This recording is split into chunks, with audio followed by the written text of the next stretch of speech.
Pada suatu hari, pemukim ilegal berhasil menerobos masuk ke makam tersebut.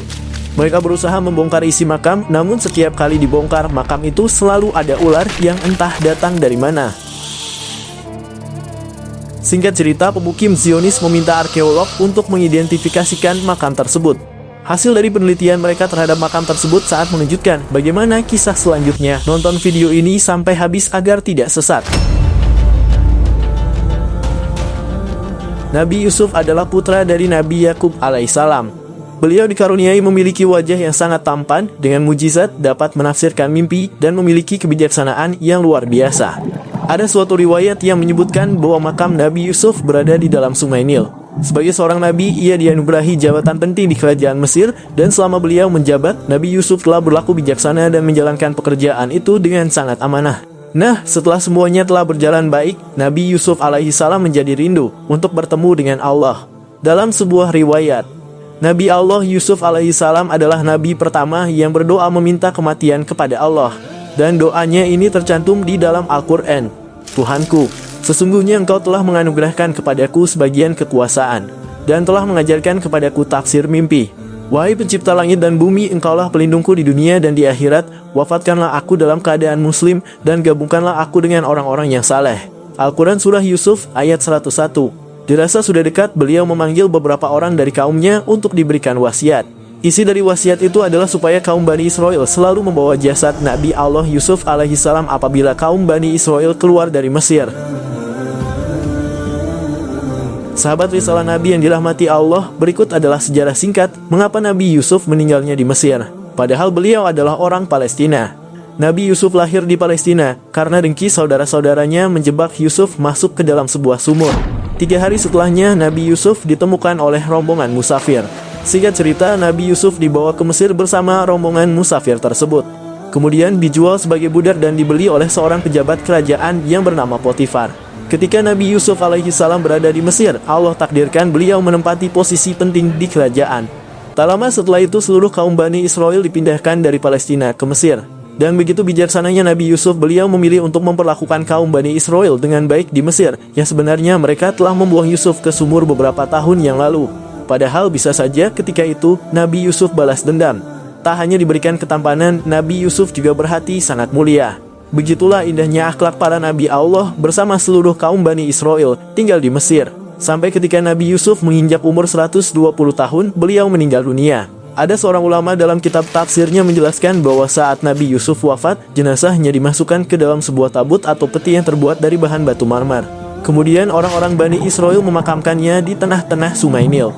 Alasannya kenapa Nabi Yusuf tidak dimakamkan di tanah seperti nabi-nabi yang lainnya adalah karena ketika itu kabilah-kabilah pada masa itu saling berebut untuk membawa jasad manusia paling mulia di negeri Mesir saat itu agar dibawa ke daerah mereka masing-masing. Setelah perdebatan panjang, akhirnya tak satu pun kabilah yang pantas membawa jasad Nabi Yusuf. Makanya mereka memutuskan untuk memakamkannya di tengah-tengah Sungai Nil. Raja Mesir atau Firaun di zaman Nabi Yusuf tidaklah zalim. Raja Mesir yang menjabat saat itu diketahui beriman kepada Allah. Namun beberapa ratus tahun kemudian, pada zaman Nabi Musa alaihissalam, Raja Mesir yang menjabat bersikap zalim. Bahkan dia mengaku Tuhan yang wajib disembah oleh rakyatnya. Menurut pendapat para sejarawan, nama Raja Mesir atau Firaun yang hidup sezaman dengan Nabi Musa alaihissalam adalah Al-Walid bin Mushab bin Ar-Roayan, yang berasal dari Bani Amalat, atau dengan nama lain, dia disebut sebagai Ramses II. Sejauh ini nama Ramses II sering diidentifikasikan sebagai Firaun yang hidup sezaman dengan Nabi Musa alaihissalam. Dia adalah wujud Firaun terkuat dan terkejam sepanjang sejarah. Ramses II berkuasa selama 66 tahun. Ini menjadikannya Firaun yang paling lama berkuasa di Mesir. Nabi Musa berhasil menyelamatkan kaumnya, yaitu Bani Israel, yang terkepung oleh pasukan Firaun Ramses II. Ketika itu Nabi Musa membawa kaumnya untuk hijrah keluar dari Mesir menuju Palestina. Tatkala rombongan Nabi Musa bersama Bani Israel berjalan menuju Baitul Maqdis, Palestina, rombongan mereka selalu tersesat dan tak sampai ke negeri yang mereka tuju. Bahkan mereka tidak bisa menemukan jalan untuk sampai ke sana. Akhirnya, ada seseorang dari rombongan ini memberitahu Nabi Musa alaihi salam tentang wasiat Nabi Yusuf. Bahwasanya sebelum Nabi Yusuf wafat, beliau meminta kepada orang-orang Bani Israel, berjanji untuk membawa jasad beliau kemanapun kaum Bani Israel ini pergi. Ketika itu memang terjadi perpindahan seluruh kaum Bani Israel untuk pindah ke Baitul Maqdis meninggalkan Mesir. Setelah itu Nabi Musa pun tersadar bahwasanya penyebab dari mereka selalu tersesat adalah karena mereka tidak membawa jasad Nabi Yusuf bersama mereka. Lalu Nabi Musa mulai bertanya kepada kaum Bani Israel tentang di manakah makam Nabi Yusuf alaihissalam. Namun, karena Nabi Yusuf telah meninggal puluhan atau ratusan tahun yang lalu, dan generasi dari Bani Israel ini telah berganti dari zaman ke zaman, akhirnya saat itu tidak ada seorang pun yang tahu. Mengapa mereka ngotot ingin membongkar makam Nabi Yusuf? Apa yang mereka cari sebenarnya? Menurut beberapa sumber dari para sejarawan saat ini, Israel sedang mencari dua benda kuno jasad Nabi Yusuf bin Ya'qub dan tabut perjanjian Nabi Musa alaihissalam. Keduanya mereka percayai akan membawa keberkahan. Itulah alasan mengapa bangsa Israel ingin menguasai Palestina. Ternyata hanya ingin membongkar makam Nabi Yusuf alaihissalam dan mencari tabut perjanjian Nabi Musa alaihissalam.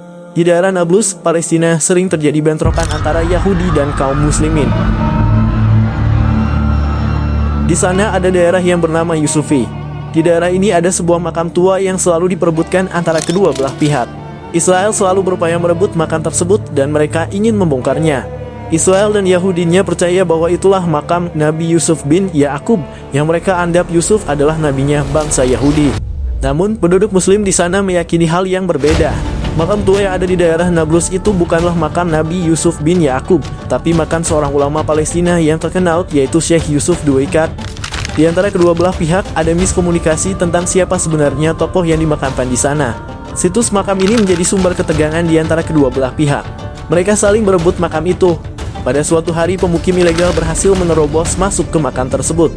Mereka berusaha membongkar isi makam, namun setiap kali dibongkar makam itu selalu ada ular yang entah datang dari mana. Singkat cerita, pemukim Zionis meminta arkeolog untuk mengidentifikasikan makam tersebut. Hasil dari penelitian mereka terhadap makam tersebut bahwa itu bukanlah makam kuno yang berusia ribuan tahun, tapi hanya makam tua yang usianya baru ratusan tahun saja. Dari sini dapat diambil kesimpulan bahwa makam tersebut bukanlah makam Nabi Yusuf bin Ya'qub, melainkan makam Yusuf yang lain. Hanya ada kesamaan nama saja. Dan sekarang yang menjadi pertanyaannya adalah mengapa pemukim Zionis ngotot untuk membongkar makam Nabi Yusuf? Apa yang mereka cari sebenarnya? Menurut beberapa sumber dari sejarawan, saat ini Israel sedang mencari dua benda kuno, yaitu jasad Nabi Yusuf bin Ya'qub dan tabut perjanjian Nabi Musa alaihissalam. Kedua benda kuno itu mereka percayai akan membawa keberkahan terhadap ras mereka Yahudi Zionis. Atas dasar alasan tersebutlah yang pada akhirnya bangsa Israel ingin menguasai dunia. Dengan tujuan akhir, setelah mereka berhasil menguasai dunia, yaitu dengan mendirikan New World Order. Lalu mereka akan berhasil membangun kuil suci ketiga. Dan konon kuil yang akan mereka bangun ini adalah kuil yang nantinya dipersiapkan untuk menyambut kedatangan juru selamat mereka, yang kaum muslimin menyebutnya sebagai Dajjal. Semoga kisah ini bermanfaat bagi kita semua. Lebih dan kurang mohon diperbanyak maaf jika terdapat kata-kata dan fakta yang keliru itu datangnya dari saya pribadi selaku manusia biasa. Dan segala bentuk kebenaran itu berasal dari Allah semata. Sampai ketemu kembali di kisah-kisah seru yang penuh makna selanjutnya.